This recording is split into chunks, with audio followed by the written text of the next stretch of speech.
Bueno, jóvenes, esta es la tercera clase de filosofía y hoy vamos a profundizar un poco más en el tema de las proposiciones, los silogismos, proposiciones y silogismos, ¿sí? Muy bien, vamos a tratar de diferenciar la verdad de la validez mediante el uso de ejemplos en la discusión de un tema generador y la aplicación de conocimientos adquiridos. Antes de eso, les recuerdo, pues estamos en las fiestas de Guayaquil, jóvenes. Estas fiestas julianas son netamente guayaquileñas. Y aquí tengo esta hermosa postal del hemiciclo de la Rotonda. Valeria Paye, ¿dónde queda este monumento? ¿En qué lugar de Guayaquil? En el malecón. Correcto, muy bien, en el Malecón. Les cuento que este monumento casi tiene ya 200 años de existencia. Fue elaborado en 1937, y fue instalado, mejor dicho, por un artista español. Bueno, 100 años sería, 100 años. Por un artista español acá en la ciudad, que vino a instalarlo en Guayaquil y representa el encuentro entre Simón Bolívar y San Martín, que se dio el 26 de julio de 1822. Entonces, bueno, Guayaquil tiene muchos monumentos muy bonitos. Estoy seguro que después de que pase esta pandemia será una buena oportunidad para visitarlos. Ahora bien, jóvenes, voy a comenzar con esta parte porque hoy día tenemos que entrar de lleno al análisis de los silogismos para ver si es verdadero, falso, universal, particular, etc. Entonces, bueno, pues en redes sociales la semana pasada circuló esta noticia. Este caballero que ustedes ven en la foto tiene en sus manos no es un tubo PVC ni un desagüe, sino es una bazuca para disparar, es un arma de guerra. Y les cuento, aunque usted no lo crea, que este señor fue presidente del Ecuador, imagínense. Y bueno, resulta que el próximo año él quiere volver a ser presidente y dice que les va a meter bala a todos los corruptos. Imagínense. Y si ustedes revisan la historia, jóvenes, este señor ni siquiera completó su periodo de gobierno porque el pueblo se lanzó a las calles a sacarlo por los actos de corrupción. Y sin embargo, él dice que ahora él va a acabar con la corrupción. ¿Qué les parece eso? Prácticamente, Lucio Gutiérrez se llama a este caballero. Aquí le habían hecho un meme por ahí en redes sociales, Lucio fusilando a todos los corruptos del Ecuador. Tal cual, ¿no? Se entiende perfectamente. Tenemos a otro caballero que al parecer el próximo año va a postular para presidente de la República. Todavía no confirma su candidatura, pero en su último discurso dejó bastante clara esa parte, que él va a querer seguir en esta carrera política, ¿no? Y bueno, pues habría que preguntarse qué tan válido es el argumento del caballero Otto Sonnenhösner, que nos dice que él quisiera gobernar el país el próximo año. Cuando él ya gobernó el país durante la pandemia, él estuvo aquí en Guayaquil en marzo y abril, y resultó que precisamente los frutos de su gestión, los frutos de su trabajo, nada más y nada menos colocaron al país como el peor país del mundo en manejar la pandemia.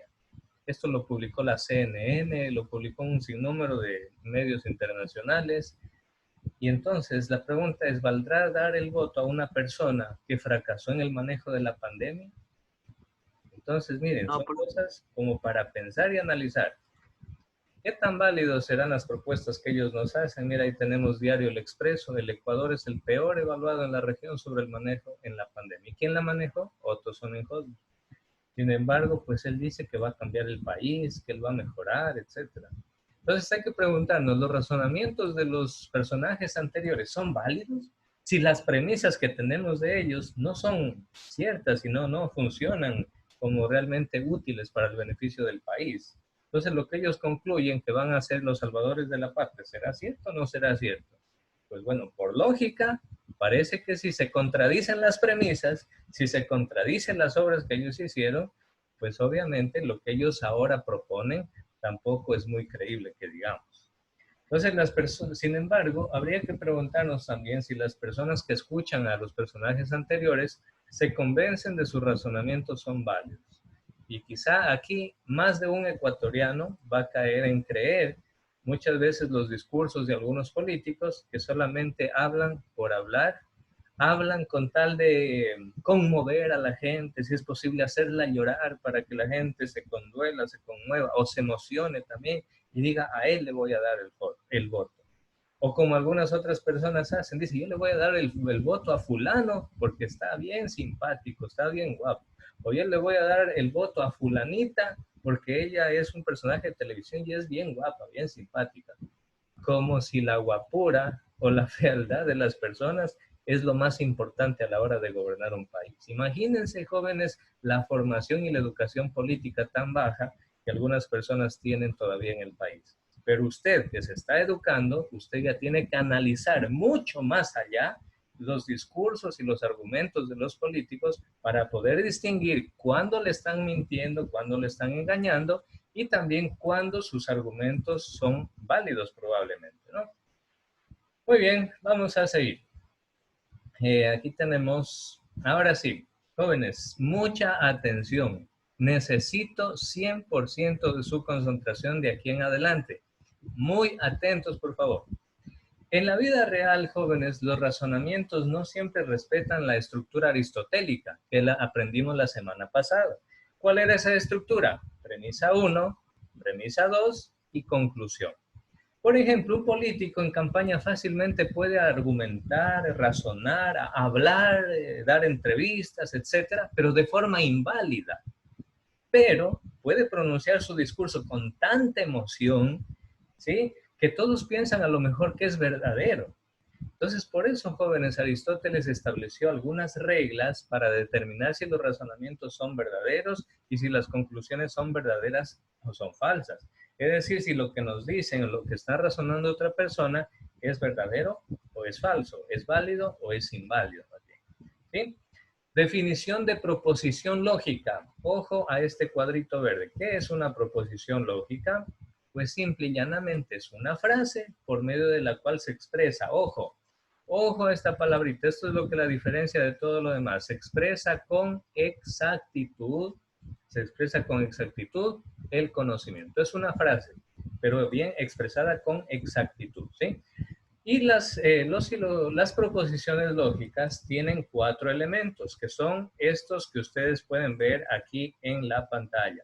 Está formada por un sujeto, por un predicado, un cuantificador y una cópula. Cópula significa en este caso unión verbal, es decir, un verbo que une el sujeto con el predicado. Ustedes saben que todo verbo, esa es la función que cumple, pues indica acción y une el sujeto con el predicado.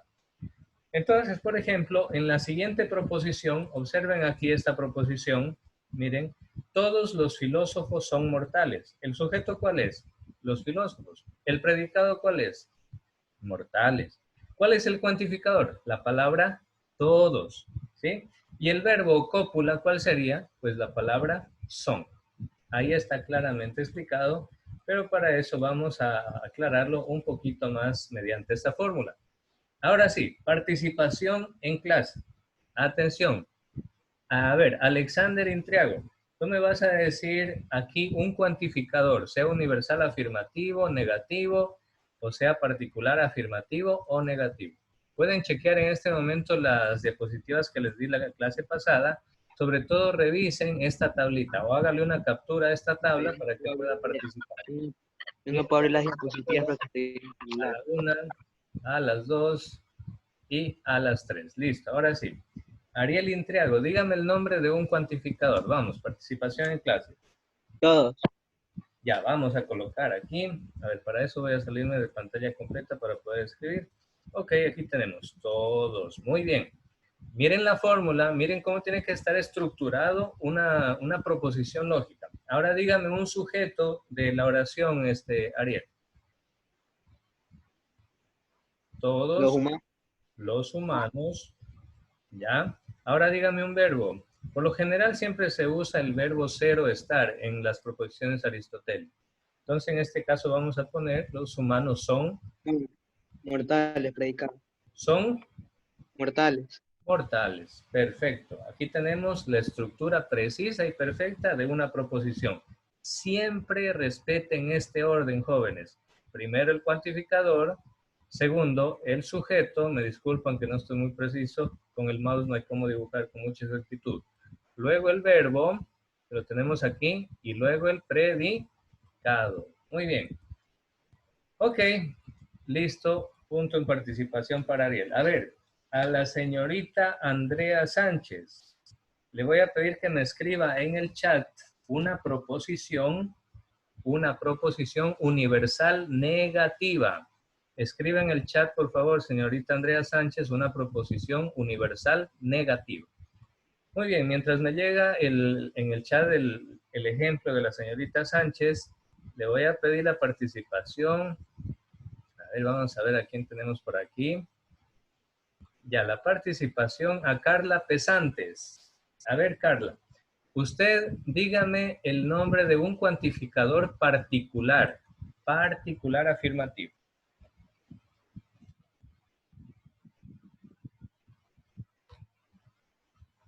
¿Cuál sería?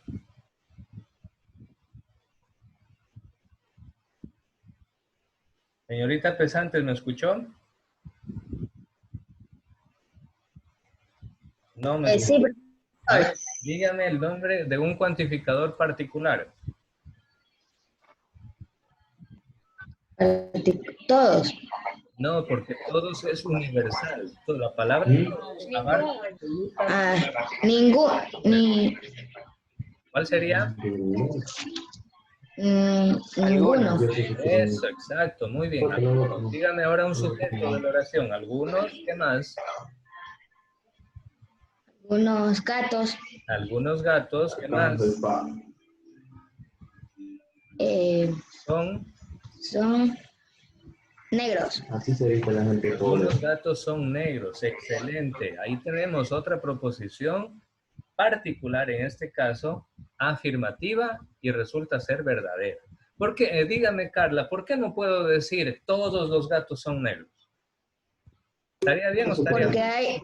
Porque algunos gatos son de diferentes colores. Excelente, excelente. Por eso lo correcto es decir algunos, no todos, algunos.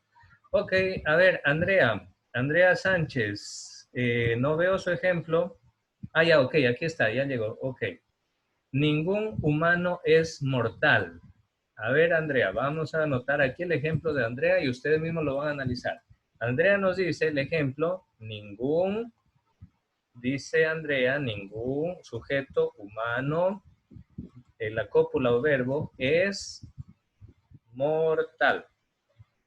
Ok, a ver, Andrea, respóndame en el chat de Zoom. ¿Esta proposición es verdadera o falsa? La que usted elaboró.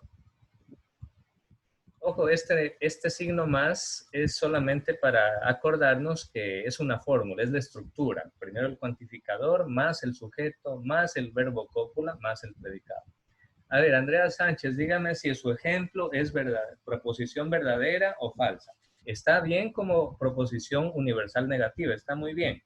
Pero dígame si es verdadera o es falsa. ¿Sí? Y mientras Andrea me escribe en el chat, le voy a pedir un ejemplo de una proposición particular negativa a la señorita Denise Agurto. Dígame, por favor, un cuantificador particular negativo. Denise, un cuantificador particular negativo. Algunos. ¿Ya? Ya, pero compártelo. A ver, ¿cómo sería algunos? Denise, a ver. Profe. ¿Algunos qué? Hombres. Ya, algunos hombres. No son. Eso, muy bien. No son, ¿ya? Obreros. Obreros. Obreros, sí. Excelente, muy bien, muy bien.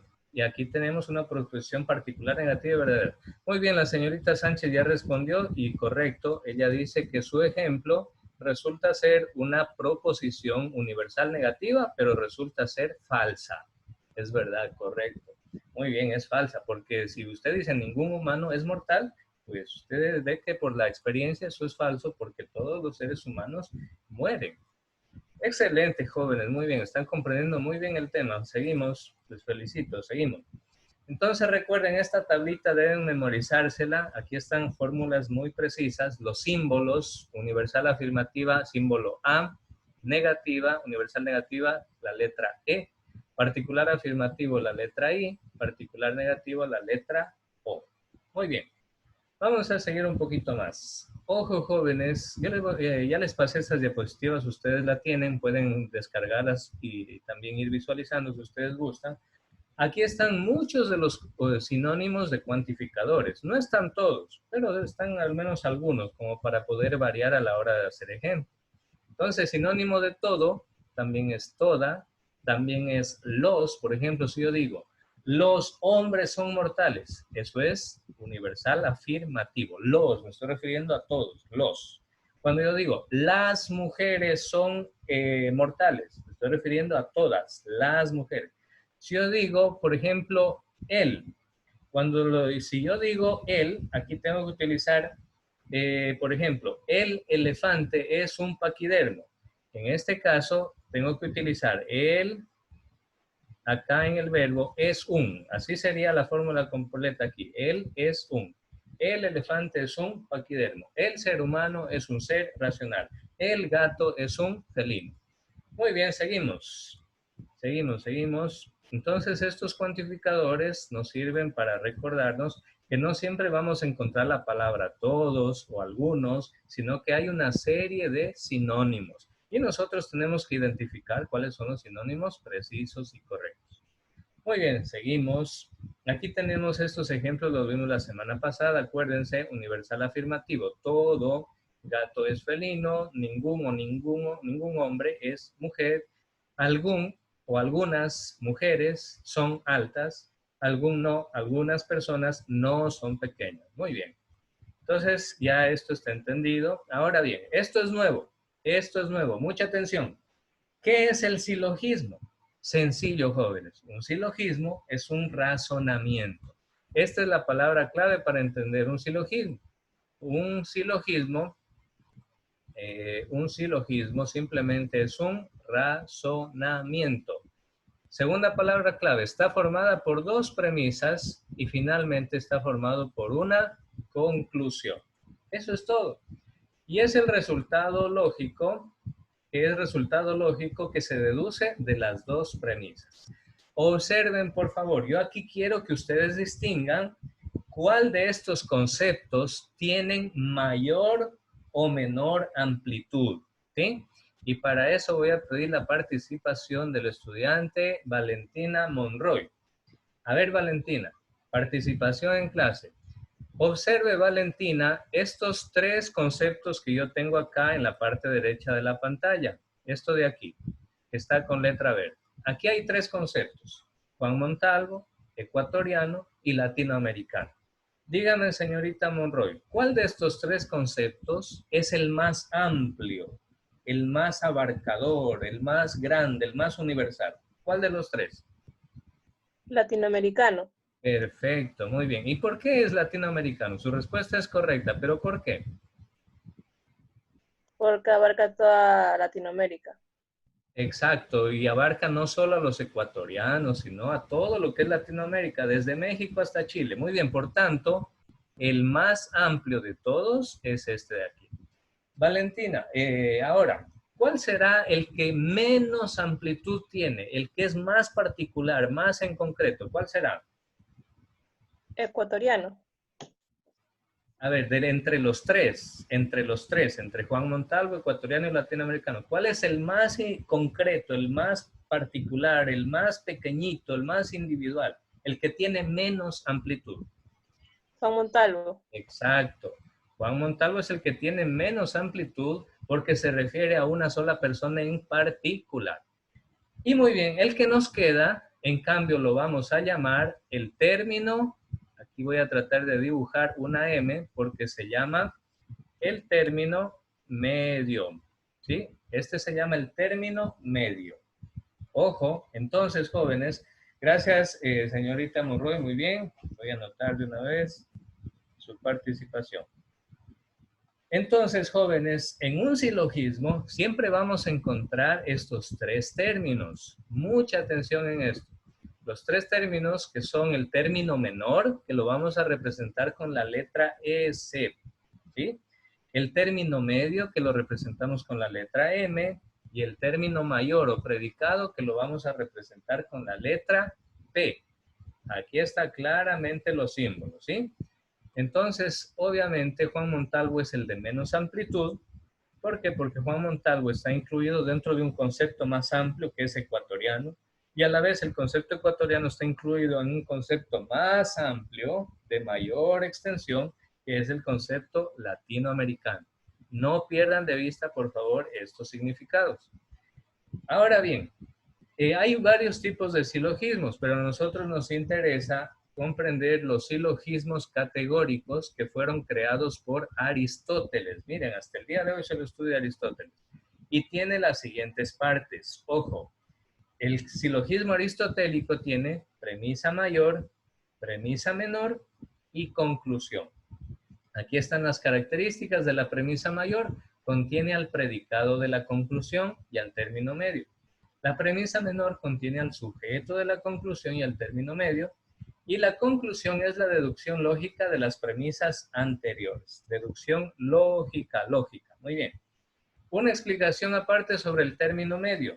Es el que se repite en la premisa mayor y en la premisa menor. Ojo, esta parte es importante. Se repite, pero solo en la premisa mayor y en la premisa menor. El término medio se lo representa con la letra M, importante. Y ojo a esto, tercer punto, el término medio jamás puede estar en la conclusión. Si usted me coloca un término medio en la conclusión, automáticamente el razonamiento resultará inválido en ese caso. Sí, entonces, estas características en cuanto al término medio. Ahora bien, vamos a analizar brevemente este ejemplo. Si yo digo, por ejemplo, en la premisa mayor, todos los ecuatorianos son latinoamericanos. Aquí está el término medio ecuatoriano. Latinoamericanos, dijo Valentina Monroy, que es el concepto más amplio. Por eso es el concepto de predicado o la proposición más amplia. Todos los ecuatorianos son latinoamericanos. Premisa menor. Juan Montalvo es ecuatoriano. Conclusión. Por lo tanto, Juan Montalvo es latinoamericano. Observen, jóvenes, que en la conclusión es esta última parte. Miren, en la conclusión en ningún momento se menciona al término medio. ¿Cuál era el término medio? Era la palabra ecuatoriano. Entonces, grábense eso. En la conclusión nunca va el término medio. Solamente va el sujeto predicado que vienen de la premisa mayor y la premisa menor.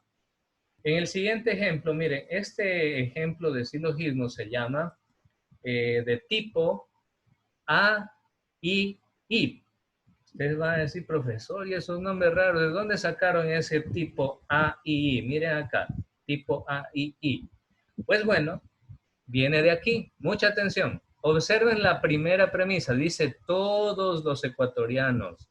Por tanto, es una proposición universal afirmativa y ya sabemos que la representamos con la letra A.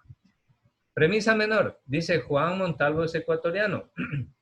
Ya sabemos que Juan Montalvo en el caso estamos hablando de algo en particular y la proposición es afirmativa. ¿Con qué letra representamos las proposiciones particulares afirmativas? Con la letra I. Y ahora analizamos la conclusión. Dice, por tanto, Juan Montalvo es latinoamericano. Otra vez, Juan Montalvo, sujeto en particular, representamos con la letra I. Y listo, jóvenes. Así analizamos esta primera parte. Nos volvemos a conectar inmediatamente con el mismo link, ¿sí?